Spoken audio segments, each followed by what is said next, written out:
Apo. Patanda na ako na patanda, Apo.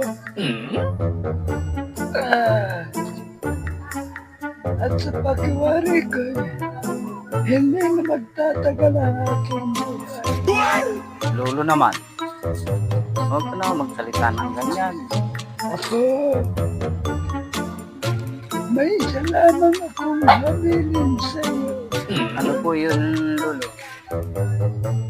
Hiling ko sana sa iyo, bago ako mamatay, ay pangako mo sa akin na ano man ang mangyari, ay huwag mong ibibinta ang lupa na kinatatayuan ng ating bahay. Bakit ko naman po ibibigta? Hindi naman sa atin iyon. Kaya nga po, kaya nga huwag mong ibinta yan.